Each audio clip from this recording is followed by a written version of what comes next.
मैं सुनील को स्वागत करता हूं आज फिर एक नई वीडियो में। आज के इस वीडियो में आपके लिए लेकर आया हूं ट्रिपल सी परीक्षा में आने वाले टॉप 100 क्वेश्चन। इनमें वो 100 क्वेश्चन जो ट्रिपल सी परीक्षा में बार बार पूछ जाते हैं और संभवतः आपके एग्जाम में पूछ जाएंगे, इसलिए वीडियो को बिना स्किप किए हुए अंत तक देखना है। आप यहां पर देख सकते हैं क्वेश्चन नंबर 1 से लेकर क्वेश्चन नंबर 100 तक होने वाले हैं। यदि आप चैनल पर नए आए हो तो चैनल को सब्सक्राइब कर दीजिए और वीडियो को लाइक कर दीजिए, जिससे कि नेक्स्ट आने वाला वीडियो आप तक सबसे पहले पहुंच सके। जैसा कि आप यहाँ पर देख सकते हैं कि टोटल आपके क्वेश्चन 100 होने वाले हैं। ये आपका लास्ट क्वेश्चन है 100 और वीडियो के अंत में आपके लिए मॉक टेस्ट है, जिनके आंसर आपको कमेंट बॉक्स में बताने हैं, इसलिए वीडियो के अंत तक जरूर जुड़े रहें। और आपके लिए एक मैंने मैराथन क्लास बनाई थी, जो मैंने पहले बनाई थी, उसकी लिंक मैंने डिस्क्रिप्शन बॉक्स में दे दी है। आप इस वीडियो के बाद उस मैराथन क्लास को अवश्य देख लें। मैंने उसमें 500 क्वेश्चन कराए हैं और 12 तारीख को आपके लिए एक ऐसी मैराथन आने वाली है जिसमें आपके लिब्रे ऑफिस के लगभग 300 से 400 क्वेश्चन होने वाले हैं। लिब्रे ऑफिस एक ऐसा टॉपिक होता है जिससे आपके लगभग 25 से 30 क्वेश्चन पूछ जाते हैं। पिछली बार स्टूडेंटों को कमेंट आया था कि सर लिब्रे ऑफिस पर मैराथन लाइए, क्योंकि लिब्रे ऑफिस के क्वेश्चन बहुत ही ज्यादा पूछ जाते हैं। इसलिए सभी के कमेंट को देखते हुए मैं लिब्रे ऑफिस के लिए मैराथन लाने वाला हूं, इसलिए 12 तारीख को जोड़ना ना भूलें। चलिए शुरू करते हैं आज के क्वेश्चन नंबर 1 से कि क्वेश्चन नंबर 1 में क्या पूछा गया है। क्वेश्चन नंबर 1 में पूछा गया है इंटरनेट क्या है। ऑप्शन ए है इंटरनेट क्या है। ऑप्शन ए कंप्यूटरों का एक विश्वव्यापी नेटवर्क। ऑप्शन बी एक ऑपरेटिंग सिस्टम। ऑप्शन सी एक प्रोग्रामिंग भाषा एंड ऑप्शन डी है एक ब्राउजर। इंटरनेट क्या है? तो इंटरनेट कंप्यूटरों का एक विश्वव्यापी नेटवर्क होता है। इंटरनेट की खोज किसके द्वारा की गई थी?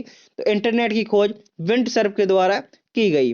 नेक्स्ट क्वेश्चन, क्वेश्चन नंबर 2 पूछा गया है ई कॉमर्स का अर्थ क्या होता है। जो ई कॉमर्स होता है आखिर उसका अर्थ क्या होता है? तो ई कॉमर्स का अर्थ होता है इंटरनेट के माध्यम से व्यापार का संचालन करना, ये ई कॉमर्स का अर्थ होता है। नेक्स्ट क्वेश्चन, क्वेश्चन नंबर 3 पूछा गया है ई लर्निंग का मुख्य उद्देश्य क्या है। जो ई लर्निंग होता है, ई लर्निंग का मुख्य उद्देश्य क्या होता है? तो ई लर्निंग का मुख्य उद्देश्य होता है इंटरनेट के माध्यम से शिक्षा प्रदान करना, ये ई लर्निंग होता है। किसके जरिए? इंटरनेट के जरिए शिक्षा प्रदान करना, ये आपका ई लर्निंग होता है। ऑप्शन सी यहाँ पर आपका सही आंसर, मीन ऑप्शन बी यहाँ पर आपका सही आंसर हो जाएगा। Next question, question number 4, question number 4 में पूछा गया है साइबर सुरक्षा का मुख्य उद्देश्य क्या है। जो साइबर सुरक्षा होती है आखिर इसका मुख्य उद्देश्य क्या होता है?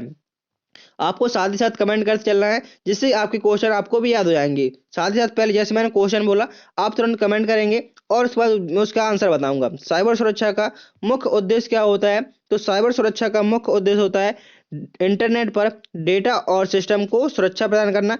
इंटरनेट पर डेटा और सिस्टम की सुरक्षा करना, ये साइबर सुरक्षा का मुख्य उद्देश्य होता है। नेक्स्ट क्वेश्चन है क्वेश्चन नंबर 5 पूछा गया है नेटवर्क इतिहास में अर्पानेट का क्या महत्व है। जो नेटवर्क इतिहास है इसमें आखिर अर्पानेट का क्या महत्व है? अर्पानेट की आपसे फुल फॉर्म पूछ जाती है कि अर्पानेट की फुल फॉर्म क्या होती है। तो अर्पानेट की फुल फॉर्म होती है advance research project agency network. इसका महत्व क्या होता है? तो इसका महत्व होता है यह पहला पैकेट स्विचिंग नेटवर्क है जो इंटरनेट का पूर्वज माना जाता है। अर्पानेट इंटरनेट का पूर्वज माना जाता है। Next question, question number 6, question number 6 में पूछा गया है ई गवर्नेंस का अर्थ क्या। जो ई गवर्नेंस है आखिर इसका क्या अर्थ है? तो ई गवर्नेंस का अर्थ होता है सरकारी सेवाओं को इलेक्ट्रॉनिक माध्यम से नागरिकों तक पहुंचाना, ये आपका ई गवर्नेंस होता है। सरकारी सेवाओं को नागरिकों तक इलेक्ट्रॉनिक माध्यम से पहुंचाना, ये ई गवर्नेंस का अर्थ होता है। Next question, question number 7, question number 7 में पूछा गया है डिजिटल इंडिया पहल का मुख्य उद्देश्य क्या है। जो डिजिटल इंडिया पहल है आखिर इसका मुख्य उद्देश्य क्या है? ऑप्शन ए ऑनलाइन गेमिंग को बढ़ावा देना। ऑप्शन बी भारत को डिजिटल रूप से सशक्त समाज और ज्ञान आधारित व्यवस्था में परिवर्तित करना। ऑप्शन सी है विदेशी निवेश को बढ़ाना एंड ऑप्शन नंबर डी है नई खेल सुविधाओं का निर्माण करना। तो पूछा गया है डिजिटल इंडिया पहल का मुख्य उद्देश्य क्या है। तो इसका मुख्य उद्देश्य है भारत को डिजिटल रूप से सशक्त समाज और ज्ञान आधारित व्यवस्था में परिवर्तित करना, ये डिजिटल इंडिया पहल का मुख्य उद्देश्य है। नेक्स्ट क्वेश्चन, क्वेश्चन नंबर 8 पूछा गया है ई कॉमर्स के प्रकार कौन कौन से हैं। जो ई कॉमर्स के कौन कौन से प्रकार हैं? B2B, B2C, C2C and option D है उपयुक्त सभी। तो यहाँ पर आपका आंसर होगा उपयुक्त सभी। ये सभी क्या है? ई कॉमर्स के ही प्रकार है। आपसे क्वेश्चन पूछा जाता है कि B2B का फुल फॉर्म क्या होता है। तो B2B का फुल फॉर्म होता है बिजनेस टू बिजनेस, B2C का फुल फॉर्म होता है business to customer and C2C का फुल फॉर्म होता है customer to customer. Next question, question number 9। Question number 9 में पूछा गया है ई लर्निंग के क्या लाभ है। जो ई लर्निंग है आखिर इसका लाभ क्या है। तो ई लर्निंग का लाभ कौन कौन से होते हैं। समय और स्थान का लचीलापन, आप किसी भी स्थान पर किसी भी समय पढ़ सकते हैं ई लर्निंग के माध्यम से। सौ गति से सीखना, आप अपनी इच्छा के अनुसार सीख सकते हैं जो भी आप सीखना चाहते हैं। ऑप्शन सी है विविध शिक्षण संस्थानों तक पहुंच, आपको इसके लिए पढ़ने के लिए ई लर्निंग के माध्यम से पढ़ने के लिए आपको किसी भी संस्थान तक जाने की जरूरत नहीं है, आप घर बैठे ही पढ़ सकते हैं। तो यहाँ पर आपका ऑप्शन नंबर डी सही आंसर हो जाएगा। ई लर्निंग के लाभ होते हैं आप समय की बचत कर सकते हैं, किसी भी समय कहीं पर भी पढ़ सकते हैं। तो यहाँ पर आपका ऑप्शन नंबर डी सही आंसर हो जाएगा। नेक्स्ट क्वेश्चन, क्वेश्चन नंबर 10 पूछा गया है साइबर सुरक्षा में फायरवॉल का क्या कार्य होता है। जो साइबर सुरक्षा होती है आखिर उसमें फायरवॉल का क्या कार्य होता है।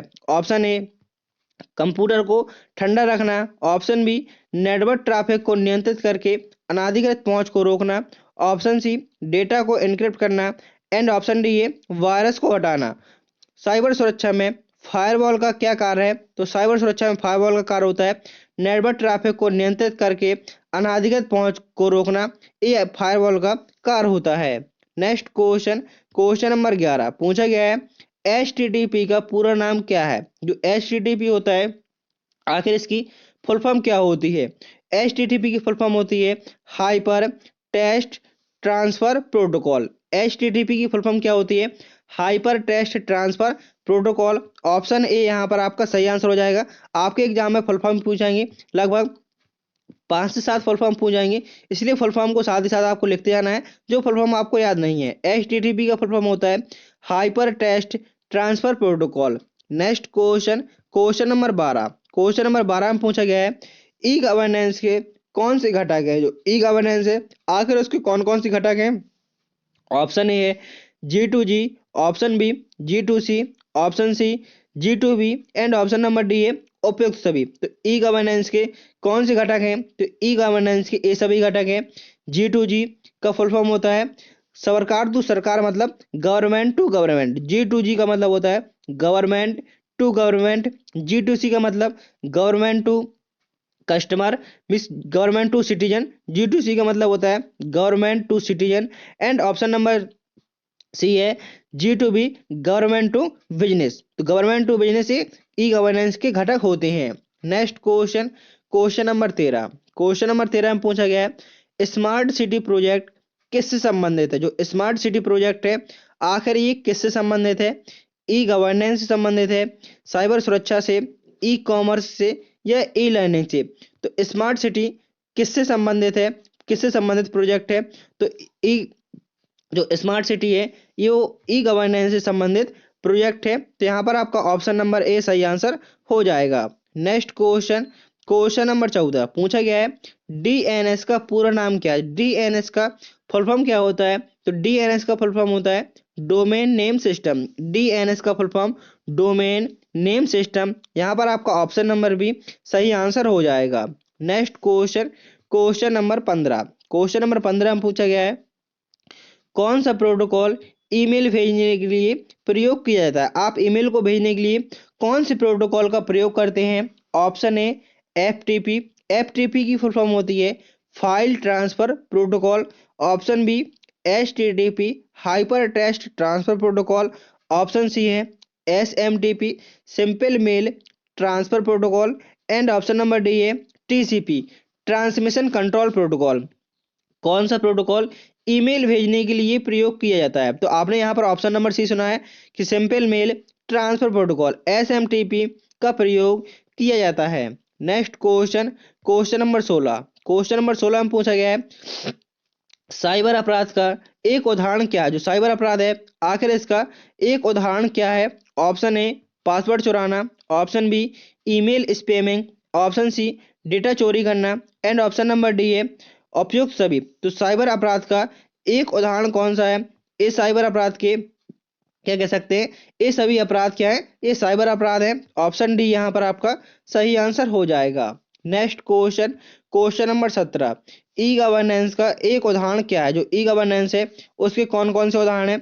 DigiLocker, online income tax filing, Aadhaar card सेवाएं या उपयुक्त सभी। तो ई गवर्नेंस की पूछा गया है कौन कौन से ई गवर्नेंस के तहत आते हैं, तो ये सभी आपके ई गवर्नेंस के तहत आते हैं। जैसे कि अभी वर्तमान में चल रहा है कि जो आपका डिजी लॉकर के अंतर्गत एबीसी आईडी, अपार आईडी बनाई जा रही है, APPAR अपार आईडी बना रही है, एबीसी आईडी जिसे बोलते हैं, ये आईडी बनाई जा रही है। तो किसके अंदर बनाई जा रही है? ये आपकी डिजी लॉकर ऐप के अंदर बनाई जा रही हैं। नेक्स्ट क्वेश्चन, क्वेश्चन नंबर 18 पूछा गया है ई कॉमर्स वेबसाइट का उदाहरण कौन सा? जो ई कॉमर्स वेबसाइट है कौन सा उदाहरण है? अमेजॉन, फ्लिपकार्ट, मंत्रा या उपयुक्त सभी। ई कॉमर्स वेबसाइट का उदाहरण कौन कौन से हैं? तो ई कॉमर्स वेबसाइट के ये सभी उदाहरण हैं। ई कॉमर्स जिससे आप ऑनलाइन शॉपिंग करते हैं, ये सभी आपके ई कॉमर्स कहलाते हैं। जैसे आपका अमेजॉन हो गया, फ्लिपकार्ट हो गया, मंत्रा हो गया, इन सभी से क्या कर सकते हैं आप? ऑनलाइन शॉपिंग करते हैं। Next question, question number 19, question number 19 में पूछा गया है भारत में पहली ई गवर्नेंस सेवा कौन सी थी? जो भारत है, भारत में पहली ई गवर्नेंस सेवा कौन सी थी? आधार, रेलटेल, भूमि प्रोजेक्ट या पासपोर्ट सेवा। तो जो भारत में पहली ई गवर्नेंस सेवा थी वो थी आपकी भूमि प्रोजेक्ट। ऑप्शन सी यहाँ पर आपका सही आंसर हो जाएगा। नेक्स्ट क्वेश्चन, क्वेश्चन नंबर 20 पूछा गया है साइबर सुरक्षा में बीपीएन का अर्थ क्या है? जो बीपीएन होता है आखिर इसका क्या कार्य है? तो बीपीएन का फुल फॉर्म होता है वर्चुअल प्राइवेट नेटवर्क। बीपीएन का फुल फॉर्म क्या होता है? वर्चुअल प्राइवेट नेटवर्क, जिसका काम होता है डेटा को सुरक्षित ट्रांसमिट करना। ये बीपीएन का कार्य होता है। तो बीपीएन का कार्य क्या होता है? इसका कार्य होता है डेटा को सुरक्षित ट्रांसमिट करना। ये बीपीएन का कार्य होता है। बीपीएन का full form virtual private network होता है। नेक्स्ट क्वेश्चन, क्वेश्चन नंबर 21 पूछा गया है HTTP और HTTPS में क्या अंतर है? जो HTTP है और HTTPS में क्या अंतर है? ऑप्शन ए HTTPS सुरक्षित होता है, ऑप्शन बी HTTP असुरक्षित होता है, option C HTTPS data encrypt करता है, एंड ऑप्शन नंबर डी है उपयुक्त सभी। तो यहाँ पर आपका सही आंसर हो जाएगा ऑप्शन नंबर डी उपयुक्त सभी। जो HTTPS होता है ये सुरक्षित होता है, जबकि HTTP असुरक्षित होता है। HTTPS डेटा एन्क्रिप्ट करता है। तो यहाँ पर आपको ऑप्शन नंबर डी सही आंसर हो जाएगा। HTTPS की फुल फॉर्म होती है hyper text transfer protocol secure. Hyper text transfer protocol secure. Next question, question number 22 में पूछा गया है इंटरनेट ऑफ थिंग्स IoT का उद्देश्य क्या है? जो इंटरनेट ऑफ थिंग्स है IoT का उद्देश्य क्या है? ऑप्शन ए डिवाइस को आपस में जोड़ना, कंप्यूटर को तेज बनाना, ऑप्शन सी है मोबाइल गेमिंग को बढ़ावा देना, एंड ऑप्शन नंबर डी है उपयुक्त सभी। पूछा गया है कि IoT का उद्देश्य क्या है? तो IoT का मुख्य उद्देश्य है डिवाइस को आपस में जोड़ना। ये IoT का मुख्य उद्देश्य है। IoT की full form internet of things होती है। नेक्स्ट क्वेश्चन 23, इंटरनेट किस पर आधारित होता है? जो इंटरनेट होता है आखिर ये किस पर आधारित होता है? क्लाइंट सर्वर मॉडल पर, पीयर टू पीयर नेटवर्क पर, या इन दोनों पर, या इनमें से कोई नहीं। तो यहाँ पर आपका ऑप्शन नंबर सी सही आंसर हो जाएगा। जो इंटरनेट है ये इन दोनों पर आधारित होता है, क्लाइंट सर्वर मॉडल और पीयर टू पीयर नेटवर्क पर ये आपका आधारित होता है। नेक्स्ट क्वेश्चन, क्वेश्चन नंबर 24 पूछा गया है साइबर सुरक्षा में मेलवेयर क्या करता है? जो साइबर सुरक्षा होती है उसमें मेलवेयर का क्या कार्य होता है? ऑप्शन ए मेलवेयर एक सॉफ्टवेयर है, एक वायरस है, खतरनाक प्रोग्राम है, या उपयुक्त सभी। तो मेलवेयर क्या है? मेलवेयर ये सभी होता है, एक सॉफ्टवेयर भी है, एक वायरस भी है, सॉफ्टवेयर के साथ साथ एक वायरस भी है, और एक खतरनाक प्रोग्राम भी है। तो यहाँ पर आपका ऑप्शन नंबर डी सही आंसर हो जाएगा। नेक्स्ट क्वेश्चन, क्वेश्चन नंबर 25 पूछा गया है ई कॉमर्स में कैश ऑन डिलीवरी का क्या अर्थ है? जो कैश ऑन डिलीवरी, आप कुछ भी सामान मंगाते हैं ई कॉमर्स के माध्यम से, मीन्स अमेजॉन या फ्लिपकार्ट से कुछ भी सामान मंगाते हैं और उसकी डिलीवरी क्या करते हैं? Cash on delivery. मीन्स जब आपका प्रोडक्ट या आपने कुछ भी सामान मंगाया है, जब आपका आ जाएगा तब आप उसको कैश डिलीवरी करेंगे, कैश देंगे। कि जब कैश ऑन डिलीवरी यही होता है कि जैसे आप कुछ प्रोडक्ट मंगाते हैं और आप उसका पेमेंट तुरंत करते हैं, जैसे आपका प्रोडक्ट आ जाने के बाद ही उसका पेमेंट करते हैं, तो वो होता है कैश ऑन डिलीवरी। आखिर इसको क्या कहा जाता है? प्रीपेड भुगतान, सामान की डिलीवरी के समय भुगतान, ऑनलाइन भुगतान, या कार्ड से भुगतान। तो यहाँ पर आपका सही आंसर हो जाएगा ऑप्शन नंबर बी, सामान की डिलीवरी के समय भुगतान करना, ये आपका कैश ऑन डिलीवरी कहलाता है। तो यहाँ पर आपके 25 क्वेश्चन पूरे होते हैं। नेक्स्ट क्वेश्चन है क्वेश्चन नंबर 26। पूछा गया है लिब्रे ऑफिस कैल्क में नई सीट जोड़ने के लिए शॉर्टकट कुंजी क्या है। आप लिब्रे ऑफिस कैल्क में नई सीट जोड़ना चाहते हैं, उसके लिए आपको कौन सी शॉर्टकट कुंजी का प्रयोग करना होगा। तो यहाँ पर आपका सही आंसर हो जाएगा option number B, shift plus F11। Shift plus F11 की मदद से आप लिब्रे ऑफिस कैल्क में नई सीट जोड़ सकते हैं। जैसे आपका यहाँ पर लिब्रे ऑफिस कैल्क खुला हुआ है, यहाँ पर आपने देखा होगा कि यहाँ पर लिखा होता है कि सीट 1, सीट 2, सीट 3, सीट 4। तो आप इसमें नई सीट जोड़ना चाहते हैं, तो नई सीट को जोड़ने के लिए शिफ्ट प्लस F11 का प्रयोग करेंगे। यदि आप न्यू स्प्रेडशीट जोड़ना चाहते हैं, यदि आप न्यू स्प्रेडशीट चाहते हैं, तो न्यू स्प्रेडशीट की शॉर्टकट की होती है कंट्रोल प्लस एन। टेम्पलेट की शॉर्टकट की क्या होती है, तो टेम्पलेट की शॉर्टकट की होती है control plus shift plus N. Next question, इन तीनों क्वेश्चन को आप कंफ्यूज नहीं होना है। यदि आपसे पूछे कि नई सीट जोड़ना है, तो नई सीट जोड़ने के लिए shift plus F11, new spreadsheet के लिए कंट्रोल एन, और टेम्पलेट मैनेज करने के लिए control plus shift plus N का प्रयोग किया जाता है। नेक्स्ट क्वेश्चन है क्वेश्चन नंबर 27। पूछा गया है लिब्रे ऑफिस कैल्क में मैक्स फंक्शन का प्रयोग किसके लिए होता है। जो मैक्स फंक्शन होता है, आखिर इसका प्रयोग किसके लिए होता है। तो मैक्स फंक्शन का प्रयोग अधिकतम मान को प्राप्त करने के लिए मैक्स फंक्शन का प्रयोग किया जाता है। लिब्रे ऑफिस कैल्क में कोई भी फॉर्मूला लगाने से पहले किस चिन्ह का प्रयोग किया जाता है, तो इक्वल चिन्ह का प्रयोग किया जाता है। आप सबसे पहले इक्वल चिन्ह लगाएंगे और उसके बाद मैक्स लिखेंगे, और उसके बाद उस वैल्यू को इनपुट करेंगे जो आपको अधिकतम वैल्यू चाहिए। आप एक रेंज देंगे और रेंज के अंतर्गत आपकी जो वैल्यू सबसे बड़ी होगी वो आपको आंसर आपका आ जाएगा। Next question 28। पूछा गया है लिब्रे ऑफिस कैल्क में एक रेंज का चयन करने के लिए किसका प्रयोग करते हैं। तो रेंज का चयन करने के लिए शिफ्ट प्लस क्लिक का प्रयोग करते हैं। क्या करना है आपको, जैसे आपके पास बहुत सारी सेल हैं, ये आपकी सेल बनी हुई है, आपने क्या किया, पहली शिफ्ट पर जैसे यहाँ पर आपने क्लिक किया, तो आपको जैसे आप पहले सेल पर क्लिक करेंगे तो आपको शिफ्ट बटन से क्लिक करना है। शिफ्ट बटन जैसे आपने प्रेस किया इस सेल पर जाकर, और आप जिस सेल पर, जैसे मैंने इस सेल पर क्लिक किया, तो इस रेंज में जितनी भी सारी सेल आई हैं वो सभी सेल आपकी सिलेक्ट हो जाएंगी एक रेंज के रूप में। तो शिफ्ट प्लस क्लिक के माध्यम से आप सेल को सिलेक्ट कर सकते हैं एक रेंज को। नेक्स्ट क्वेश्चन 29 में पूछा गया है लिब्रे ऑफिस कैल्क में डेटा को फिल्टर करने के लिए किस मेन्यू का प्रयोग किया जाता है। लिब्रे ऑफिस कैल्क में डेटा को फिल्टर करने के लिए किस मेन्यू का प्रयोग किया जाता है।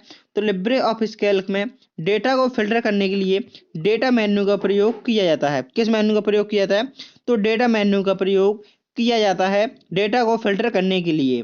नेक्स्ट क्वेश्चन 30 में पूछा गया है लिब्रे ऑफिस कैल्क में ग्राफ बनाने के लिए कौन सी टूल का प्रयोग होता है। आप लिब्रे ऑफिस कैल्क में ग्राफ को बनाना चाहते हैं, तो उसके लिए आपको कौन सी टूल का प्रयोग करना होगा, चार्ट का, ग्राफ का, प्लॉट का, या टेबल का।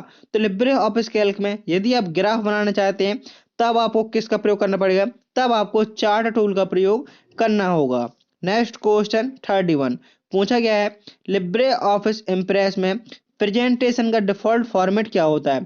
जो लिब्रे ऑफिस इम्प्रेस होता है उसमें लिब्रे ऑफिस इम्प्रेस में डिफॉल्ट फॉर्मेट क्या होता है। तो लिब्रे ऑफिस इम्प्रेस का डिफॉल्ट फॉर्मेट होता है .odp, open document presentation. ODP की फुल फॉर्म होती है ओपन डॉक्यूमेंट प्रेजेंटेशन। आपसे क्वेश्चन में पूछा जाता है कि लिब्रे ऑफिस इम्प्रेस में मिनिमम और मैक्सिमम जूम कितना होता है। तो मिनिमम जूम होता है 5% और मैक्सिमम जूम होता है 3000% और डिफॉल्ट होता है 100%। इनको जरूर याद रखें कि लिब्रे ऑफिस इम्प्रेस में मिनिमम जूम होता है 5%, मैक्सिमम जूम होता है 3000% और डिफॉल्ट होता है 100%।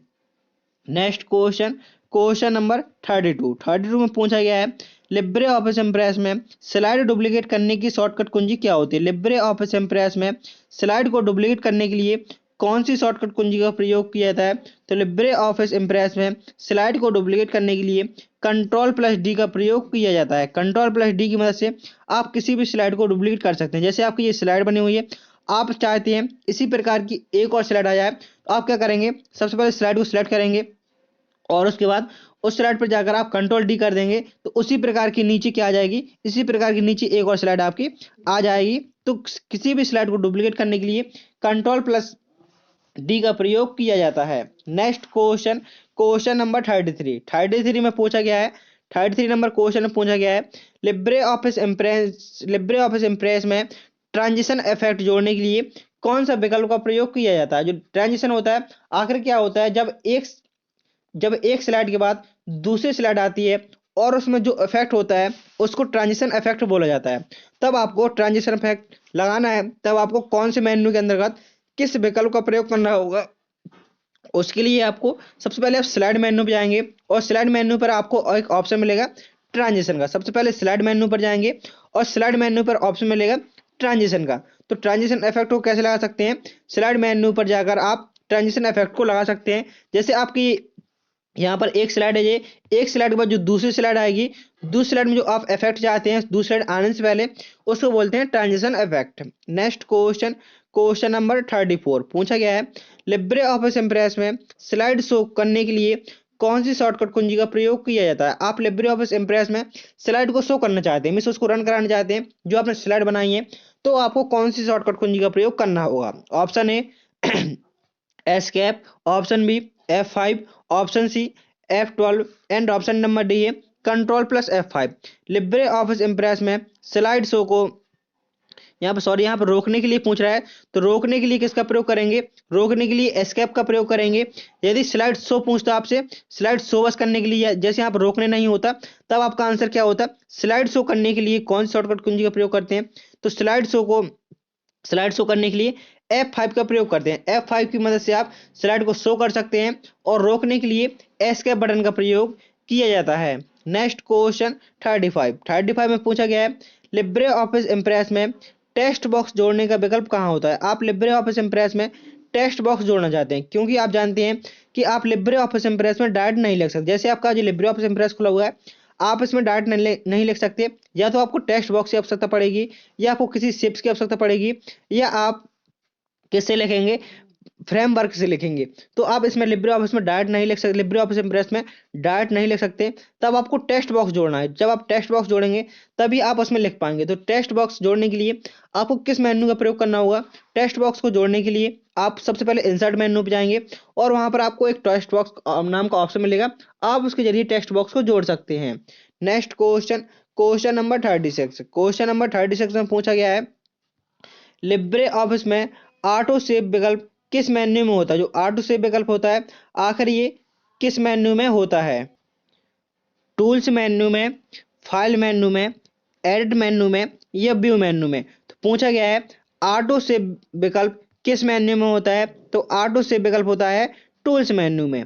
नेक्स्ट क्वेश्चन 37 पूछा गया है लिब्रे ऑफिस में अंडो करने की शॉर्टकट कुंजी क्या होती है। आप किसी टेक्स्ट को अंडो करना चाहते हैं, मिस एक स्टेप पीछे जाना चाहते हैं। अंडो मतलब होता है एक स्टेप पीछे जाना। जैसे मैंने यहाँ से कंट्रोल जेड किया तो मेरा जो चिन्ह लगाया था वो हट चुका है। तो अंडो करने की शॉर्टकट की क्या होती है अंडो करने की शॉर्टकट की होती है कंट्रोल प्लस जेड। यदि आपसे पूछता रीडो करने की शॉर्टकट की क्या होती है, तो रीडो करने की शॉर्टकट की होती है कंट्रोल वाई, और अंडरलाइन करने की शॉर्टकट की होती है कंट्रोल प्लस यू की मदद से आप टेक्स्ट को अंडरलाइन कर सकते हैं। नेक्स्ट क्वेश्चन 38 पूछा गया है लिब्रे ऑफिस में डिफॉल्ट टेम्पलेट को रीसेट करने के लिए कौन से विकल्प का प्रयोग किया जाता है। आप लिब्रे ऑफिस में डिफॉल्ट टेम्पलेट को रीसेट करना चाहते हैं, तब आपको कौन से विकल्प का प्रयोग करना होगा। सबसे पहले आपको फाइल मेन्यू पे जाना होगा, फाइल मेन्यू के बाद टेम्पलेट पे जाएंगे और उसको क्या कर देंगे, रीसेट कर देंगे। तो यहाँ पर आपका ऑप्शन नंबर बी सही आंसर हो जाएगा।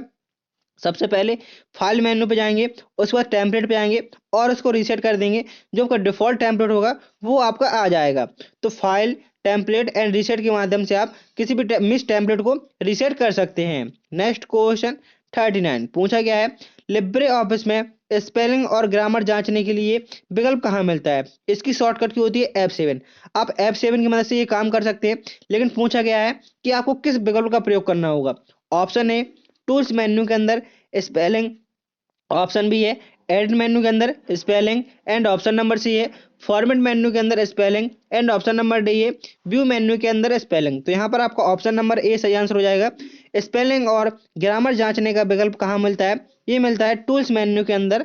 स्पेलिंग में ये विकल्प आपका मिलता है, जहां से आप स्पेलिंग को चेक कर सकते हैं। नेक्स्ट क्वेश्चन नंबर 40 में पूछा गया है लिब्रे ऑफिस में डॉक्यूमेंट को पीडीएफ के रूप में सेव करने के लिए कौन सी शॉर्टकट कुंजी का प्रयोग किया जाता है? आप जो लिब्रे ऑफिस में किसी डॉक्यूमेंट को पीडीएफ के रूप में सेव करना चाहते हैं, पोर्टेबल डॉक्यूमेंट फॉर्मेट, पीडीएफ का फुल फॉर्म होता है पोर्टेबल डॉक्यूमेंट फॉर्मेट, आप इसके रूप में सेव करना चाहते हैं, तब आपको कौन सी शॉर्टकट कुंजी का प्रयोग करना होगा?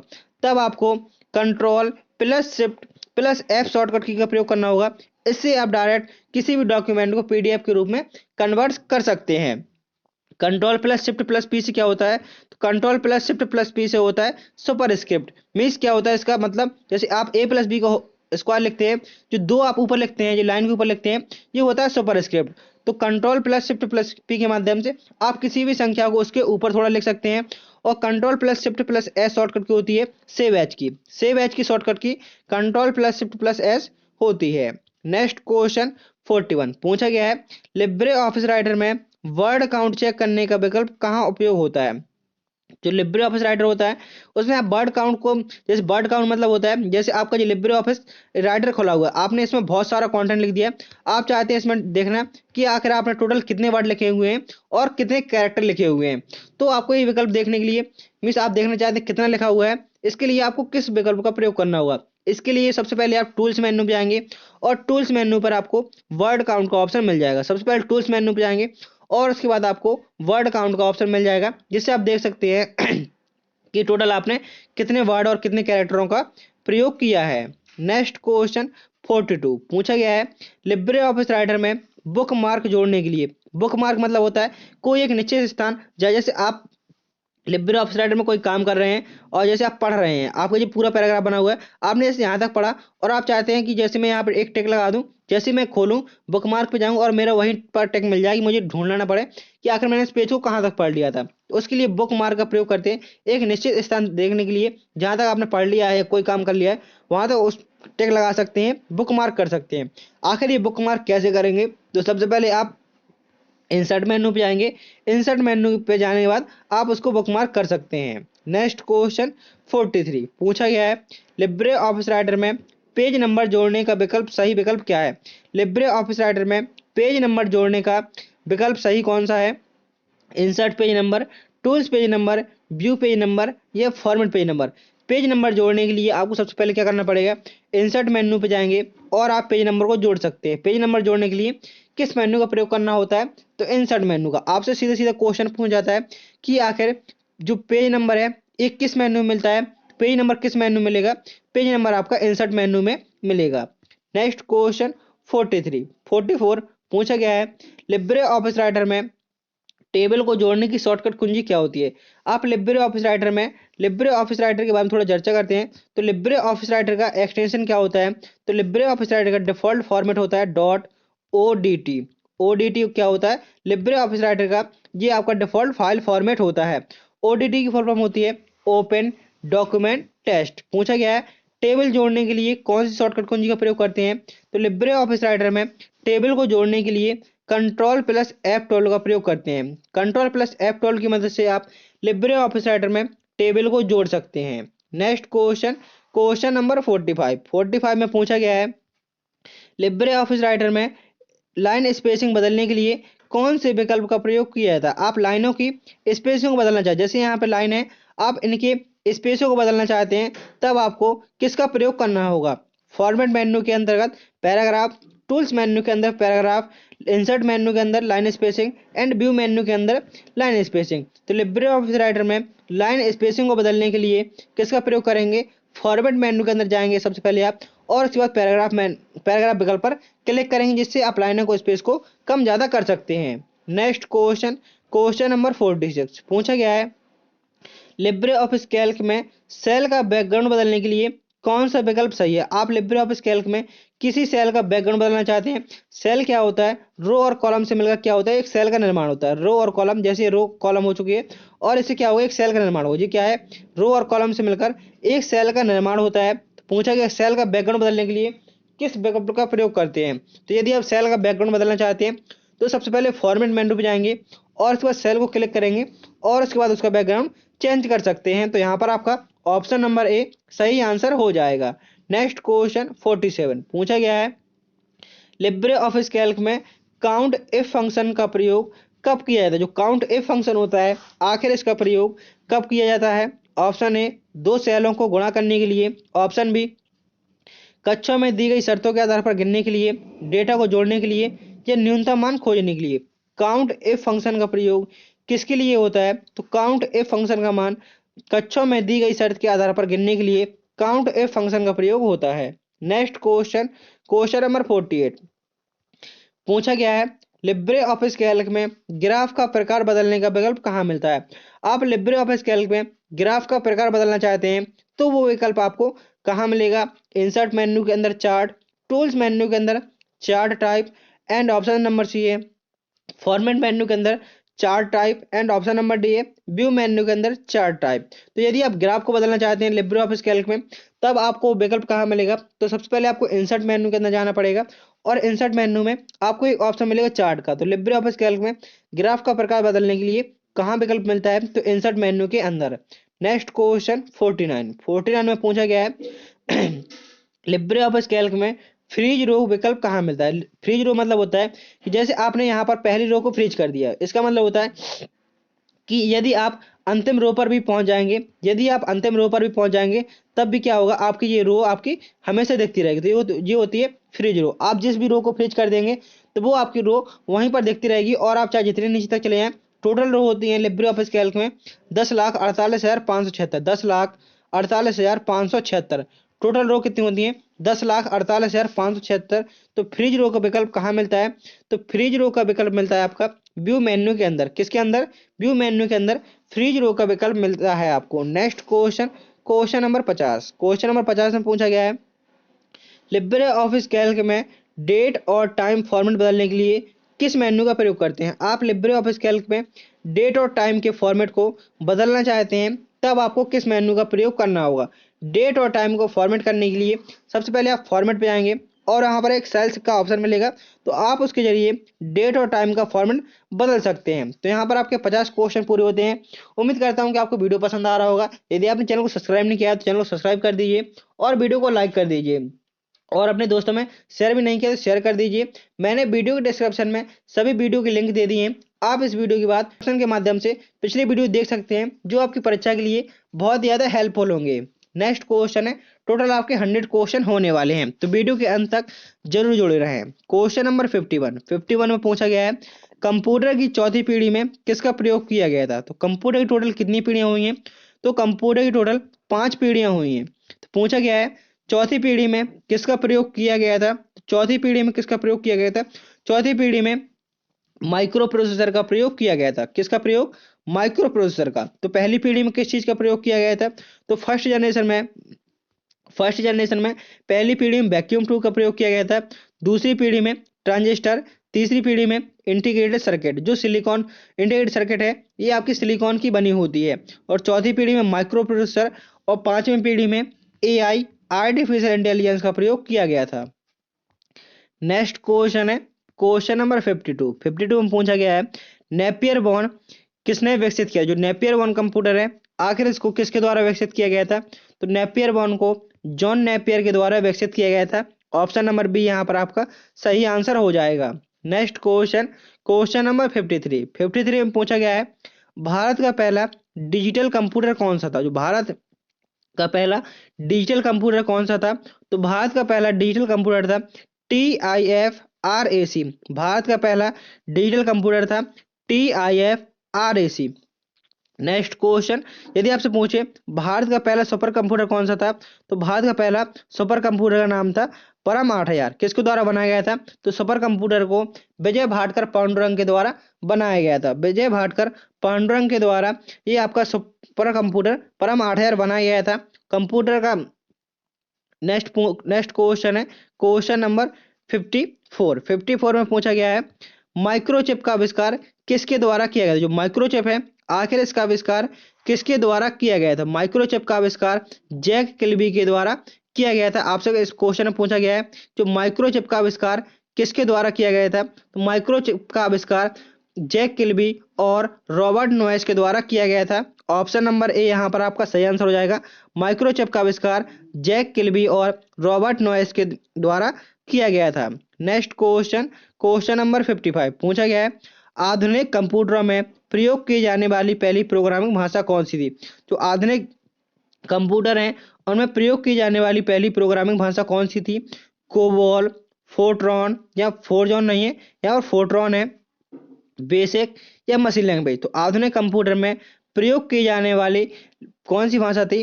तो वो थी आपकी फोर्ट्रॉन। यहाँ पर जा नहीं है, यहाँ पर ट्रा होगा।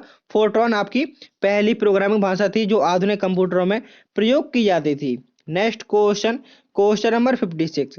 कंप्यूटर का पहला नेटवर्क कौन सा था? जो कंप्यूटर का पहला नेटवर्क कौन सा था? तो कंप्यूटर का पहला नेटवर्क था अर्पानेट। जैसे आप क्वेश्चन के साथ पहले ही आया था कि अर्पानेट को नेटवर्क को मींस इंटरनेट का पूर्वज माना जाता है। तो कंप्यूटर का पहला नेटवर्क अर्पानेट था, जिसकी फुल फॉर्म होती है advance research project agency network.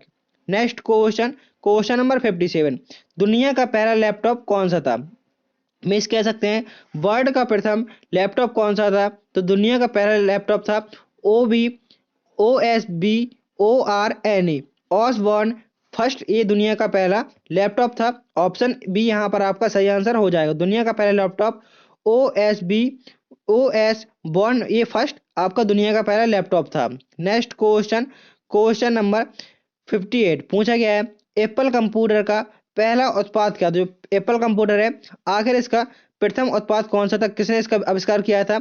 जो एप्पल कंप्यूटर है एप्पल 1 के द्वारा, एप्पल 2 के द्वारा, मैनचेस्टर के द्वारा या लाइजा के द्वारा। तो यहाँ पर आपका सही आंसर हो जाएगा एप्पल कंप्यूटर का उत्पाद एप्पल 1 के द्वारा किया गया था।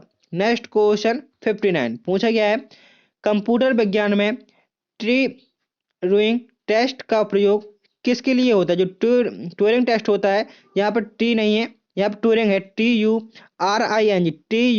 TURING ट्यूरिंग टेस्ट का प्रयोग किसके लिए होता है? कृत्रिम बुद्धिमत्ता जांचने के लिए, हार्डवेयर टेस्टिंग के लिए, प्रोग्रामिंग टेस्ट के लिए या नेटवर्क सुरक्षा के लिए।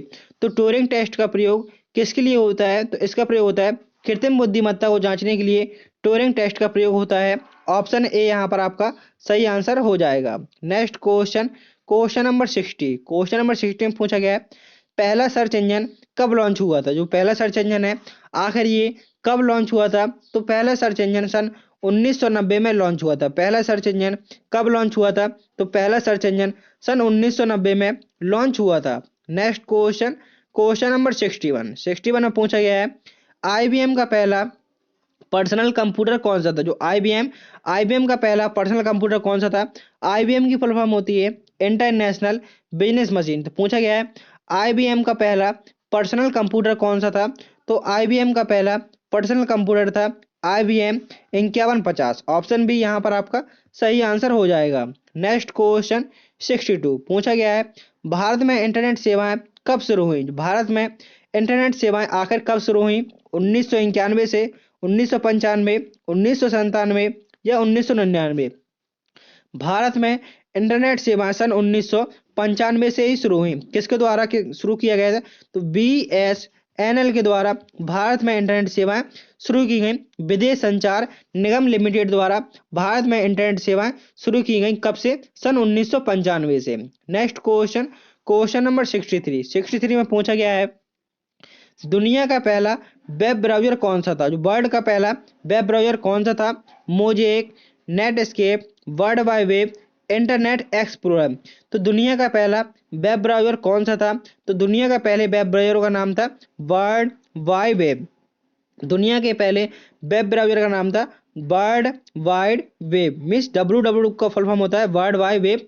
तो दुनिया का पहला ब्राउज़र कौन सा था? तो world wide web. Next question 64 पूछा गया है पहला स्मार्टफोन कब लॉन्च हुआ था? तो पहला स्मार्टफोन कब लॉन्च हुआ था? तो पहला स्मार्टफोन 1992 ईस्वी में लॉन्च हुआ था।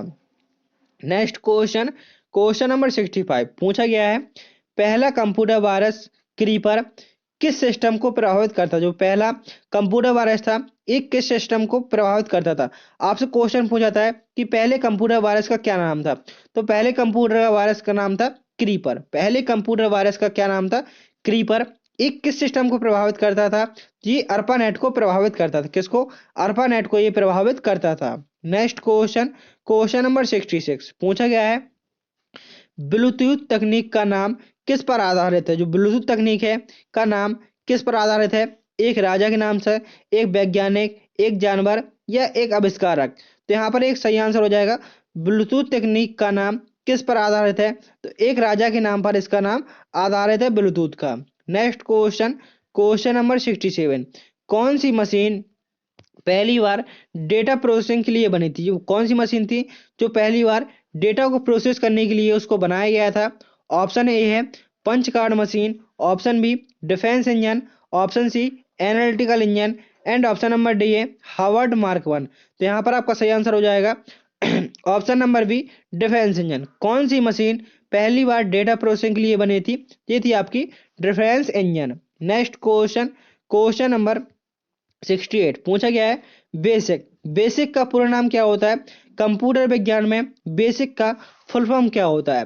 तो कंप्यूटर विज्ञान में बेसिक का फुल फॉर्म होता है beginners all purpose, beginners all purpose symbolics instruction code. तो यहाँ पर आपका ऑप्शन ए सही आंसर हो जाएगा। बेसिक का पूरा नाम क्या होता है?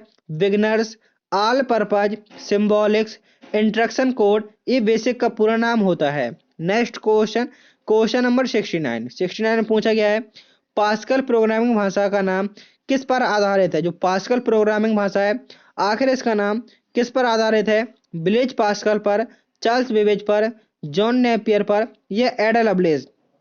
पास्कल प्रोग्रामिंग भाषा का नाम किस पर आधारित है? तो पास्कल प्रोग्रामिंग भाषा का नाम किस पर आधारित है? ये है आपका ब्लेज पास्कल पर। तो ऑप्शन है यहाँ पर आपका सही आंसर हो जाएगा। नेक्स्ट क्वेश्चन, क्वेश्चन नंबर 70 पूछा गया है पहला ग्राफिक्स आधारित ऑपरेटिंग सिस्टम कौन सा था? तो पहला ग्राफिक्स आधारित GUI ग्राफिकल यूजर इंटरफेस, पहला ग्राफिक्स आधारित ऑपरेटिंग सिस्टम कौन सा था? तो पहला ग्राफिक्स आधारित ऑपरेटिंग सिस्टम का नाम था XEROX, सीरोक्स अल्टो, SEROX अल्टो, ये पहला ग्राफिक्स ऑपरेटिंग सिस्टम था। ऑप्शन नंबर डी सही आंसर हो जाएगा। नेक्स्ट क्वेश्चन, क्वेश्चन नंबर 71 में पूछा गया है कौन सी तकनीक ने ऑप्टिकल डिस्क को बदल दिया? ये कौन सी तकनीक आई जिसने ऑप्टिकल डिस्क को बदल दिया? Hard disk, flash drive, blue ray disc या SSD? तो पूछा गया है किस तकनीक ने जो ऑप्टिकल डिस्क को बदल दिया है? तो ब्लू रे डिस्क होती है, इसने ऑप्टिकल डिस्क को बदल दिया, मीन्स इसके बदले में कौन सी डिस्क आ गई? Blu ray disc. Next question, question number 72 पूछा गया है किस पीढ़ी के कंप्यूटरों को आर्टिफिशियल इंटेलिजेंस से जोड़ा जाता है? जो किस पीढ़ी के कंप्यूटर होते हैं जिनको आर्टिफिशियल इंटेलिजेंस के से जोड़ा जाता है? AI, मीन्स AI के माध्यम से जोड़ा जाता है तीसरी पीढ़ी, चौथी पीढ़ी, पांचवी या छठवीं पीढ़ी? तो अभी अभी मैंने इसका आंसर बताया था कुछ टाइम पहले ही। तो जो पांचवी पीढ़ी है वो किस पर आधारित थी? AI आर्टिफिशियल इंटेलिजेंस पर आधारित थी। तो आंसर आपका ऑप्शन नंबर सी सही आंसर हो जाएगा, पांचवी पीढ़ी। नेक्स्ट क्वेश्चन 73 पूछा गया है control plus alt plus delete command का प्रयोग, जो control plus alt plus del command किसने डिजाइन की? जो कंट्रोल और आल्ट प्लस डेल कमांड को किसके द्वारा डिजाइन किया गया था? बिल गेट्स के द्वारा, डेविड ब्रैडली के द्वारा, स्टीव जॉब्स के द्वारा या चार्ल्स बेबेज के द्वारा? तो यहाँ पर आपका सही आंसर हो जाएगा डेविड ब्रैडली के द्वारा कंट्रोल आल्ट डेल कमांड का प्रयोग और इसको डिजाइन किया गया था। तो डेविड ब्रैडली के द्वारा डिजाइन किया गया था। नेक्स्ट क्वेश्चन, क्वेश्चन नंबर 74 पहला सफल ऑपरेटिंग सिस्टम कौन सा था? जो पहला सफल ऑपरेटिंग सिस्टम कौन सा था? MS DOS, यूनिक्स, लाइनेक्स या विंडो 95? तो पहला सफल ऑपरेटिंग सिस्टम का क्या नाम था? तो पहले सफल ऑपरेटिंग सिस्टम का नाम था यूनिक्स। पहले सफल ऑपरेटिंग सिस्टम का नाम था यूनिक्स। नेक्स्ट क्वेश्चन 75 PDF का पूरा नाम क्या होता है? PDF का आखिर फुल फॉर्म क्या होता है? तो PDF का फुल फॉर्म होता है पोर्टेबल डॉक्यूमेंट फॉर्मेट। PDF का फुल फॉर्म क्या होता है? तो PDF का फुल फॉर्म होता है पोर्टेबल डॉक्यूमेंट फॉर्मेट। PDF का full form portable document format. Next question 76 पूछा गया है नेटवर्क का सबसे छोटा भाग कौन है? जो नेटवर्क है आखिर इसका सबसे छोटा भाग क्या है? लैन, वैन, मैन या पैन? तो नेटवर्क का सबसे छोटा भाग होता है आपका PAN, personal area network. PAN का full form personal area network. LAN का फुल फॉर्म होता है लोकल एरिया नेटवर्क। वैन का फुल फॉर्म होता है wide area network and MAN का फुल फॉर्म होता है मेट्रोपॉलिटन एरिया नेटवर्क। लैन का प्रयोग छोटे क्षेत्रों के लिए किया जाता है। वैन का प्रयोग विश्व स्तर पर किया जाता है और मैन का प्रयोग एक स्टेट से दूसरे स्टेट या लगभग 100 से 200 किलोमीटर की रेंज के लिए मैन का प्रयोग किया जाता है। मीन्स एक जो लैंड से ज़्यादा हो एरिया और वैन से कम के लिए किसका प्रयोग करते हैं, मैन का प्रयोग करते हैं। और सबसे ज़्यादा किसका होता है, वैन का होता है। वाइड एरिया नेटवर्क ये पूरा विश्वव्यापी होता है। नेक्स्ट क्वेश्चन 77 पूछा गया है, भारत में ई गवर्नेंस को बढ़ावा देने के लिए किस पहल की शुरुआत हुई। भारत में ई गवर्नेंस को बढ़ावा देने के लिए किस पहल की शुरुआत हुई। Option a startup India, digital India, make in India या आत्मनिर्भर भारत। तो यहाँ पर आपका ऑप्शन बी सही आंसर हो जाएगा। किसके लिए, भारत में ई गवर्नेंस को बढ़ावा देने के लिए डिजिटल इंडिया पहल की शुरुआत हुई। Next question, question number 78, firewall का प्रयोग क्यों किया जाता है। जो फायरवॉल है आखिर इसका प्रयोग क्यों किया जाता है। तो फायरवॉल का प्रयोग नेटवर्क सुरक्षा के लिए किया जाता है। जो फायरवॉल का प्रयोग होता है किसके लिए होता है, ये नेटवर्क सुरक्षा के लिए फायरवॉल का प्रयोग किया जाता है। नेक्स्ट क्वेश्चन, क्वेश्चन नंबर 79 पूछा गया है, SSL का प्रयोग किसके लिए किया जाता है। जो SSL होता है इसका प्रयोग किसके लिए होता है। ऑप्शन ए वेबसाइट को सुरक्षित करने के लिए, ईमेल भेजने के लिए, पासवर्ड स्टोर करने के लिए या फाइल को कंप्रेस करने के लिए। SSL का प्रयोग किसके लिए होता है, तो SSL का प्रयोग वेबसाइट को सुरक्षित करने के लिए SSL का प्रयोग होता है। सिक्योर सर्किट लेयर, SSL का full form secure circuit layer इसका फुल फॉर्म होता है। Next question, question number 80, question number 80 में पूछा गया है, ई गवर्नेंस में G2B का अर्थ क्या होता है। ई गवर्नेंस में G2B का अर्थ क्या होता है, तो G2B का अर्थ होता है गवर्नमेंट टू बिजनेस। G2B का फुल फॉर्म होता है गवर्नमेंट टू बिजनेस। ये ई गवर्नेंस में G2B का फुल फॉर्म होता है। नेक्स्ट क्वेश्चन है क्वेश्चन नंबर 81, भारत में पहला साइबर लॉ कब लागू हुआ। 1995 में, 2000 में, 2005 में या 2010 में। भारत में पहला साइबर लॉ कब लागू हुआ, तो भारत में पहला साइबर लॉ है ये 2000 ईस्वी में लागू हुआ। Next question, question number 82, e commerce में डिजिटल वॉलेट क्या। जो ई कॉमर्स है आखिर इसमें डिजिटल वॉलेट क्या है।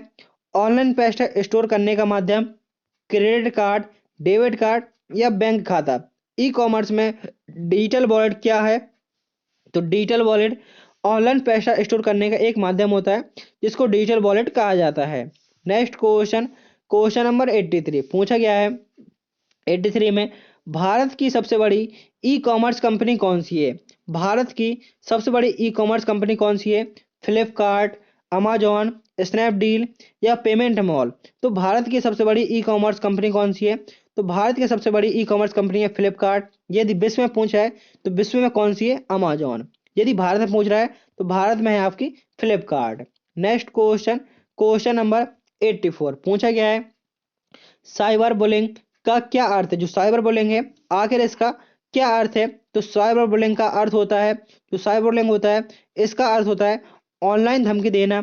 ऑनलाइन धमकी देना ये साइबर बुलिंग होता है। नेक्स्ट क्वेश्चन, क्वेश्चन नंबर 85 पूछा गया है, आईपी एड्रेस, आईपी एड्रेस किसका उदाहरण। जो आईपी एड्रेस है, आईपी एड्रेस का फुल फॉर्म होता है internet protocol address. Internet protocol address किसका उदाहरण है। ऑप्शन ए डेटा ट्रांसफर प्रोटोकॉल का, नेटवर्क की पहचान, कंप्यूटर का सॉफ्टवेयर या हार्डवेयर का प्रकार। तो आईपी एड्रेस किसका उदाहरण है, तो आईपी एड्रेस होता है ये नेटवर्क की पहचान करता है।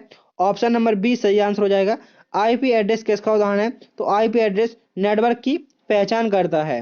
नेक्स्ट क्वेश्चन, क्वेश्चन नंबर 86 पूछा गया है, साइबर अपराध की रोकथाम के लिए कौन सा अधिनियम है। जो साइबर अपराध है इसको रोकने के लिए कौन सा अधिनियम है। ऑप्शन ए भारतीय दंड संहिता, आईटी एक्ट 2000 या ऑप्शन नंबर सी है उपभोक्ता संरक्षण अधिनियम या ऑप्शन नंबर डी इनमें से कोई नहीं।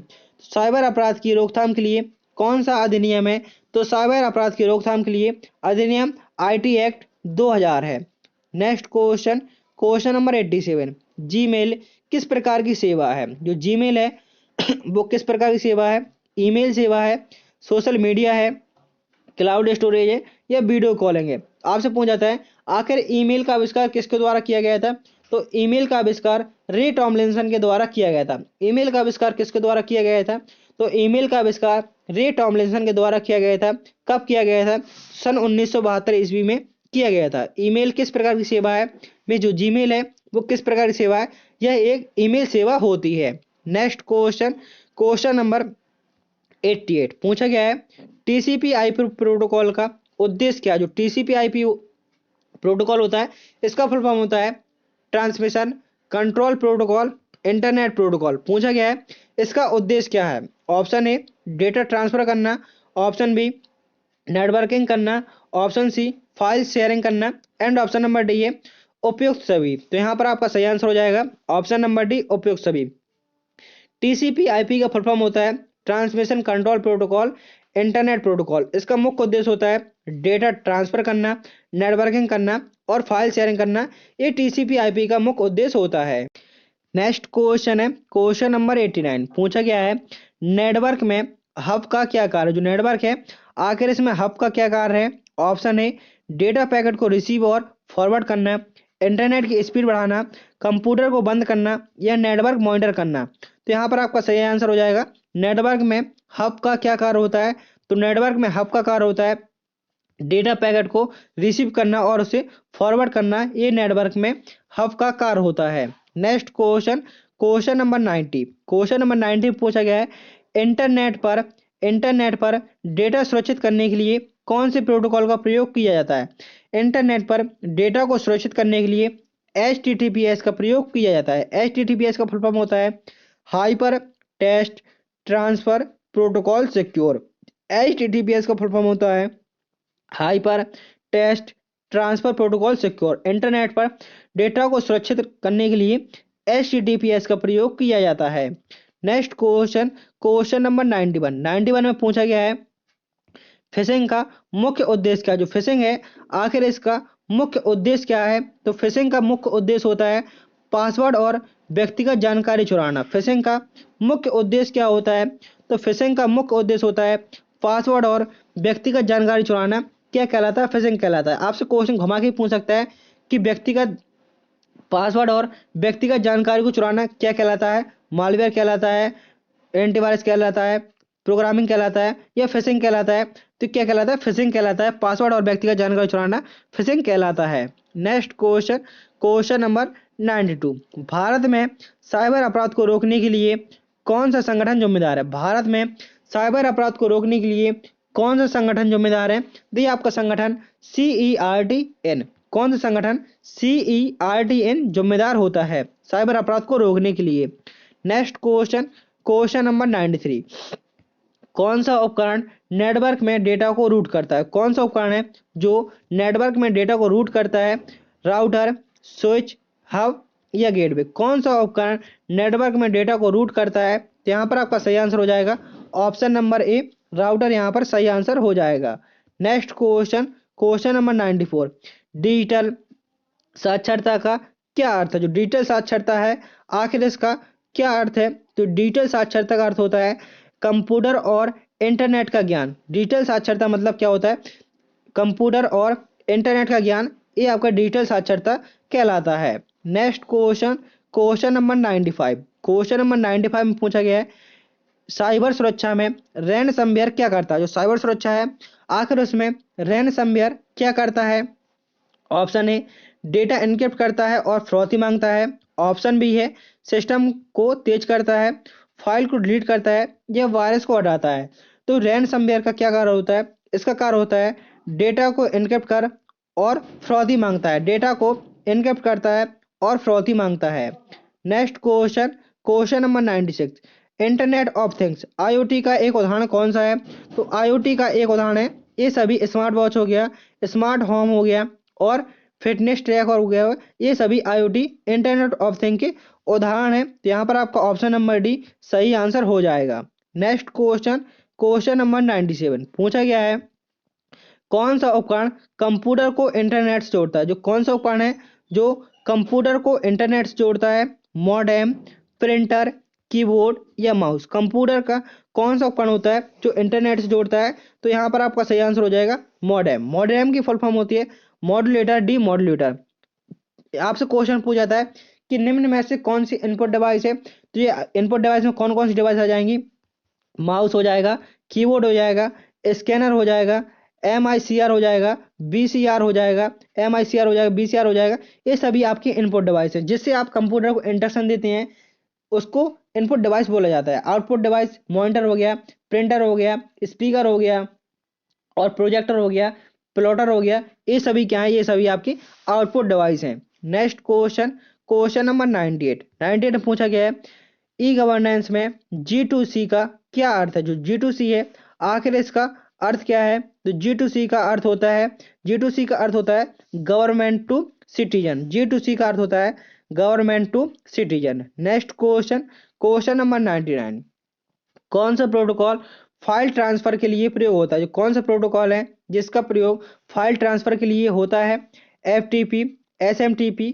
POP3 या IMAP।